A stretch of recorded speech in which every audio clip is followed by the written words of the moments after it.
سلام به همگی. من انفینیتی هستم. سالهای ماینکرافت. سوال 1. کدام آیتم برای ساخت کلنگ ضروری است؟ چوب، آهن، سنگ، هر سه موارد بالا.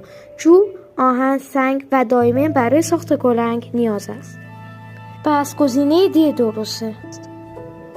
سوال 2. برای پرورش و تکثیر کدام حیوان به گندم نیاز داریم؟ خوک، گاو، گوسفند. گزینه ب و گزینه ج. گزینه ب و گزینه ج، چون گاو و گوسفند برای تکثیر به گندم احتیاج دارند. پس گزینه د درسته. سوال 3. کدام یک از موارد زیر برای ساخت انچنتی تیبل لازم نیست؟ ابسیدن، الماس، کتاب، چرم به طور مستقیم برای ساخت انچنتی تیبل لازم نیست. پس گزینه د درسته. سوال 4. هنگام کاوش در غارها کدام ماده معدنی بیشتر از بقیه پیدا میشه؟ زغال، آهن، طلا، دایمن. آهن، چون آهن در بین بازیکن‌ها رایج‌تره.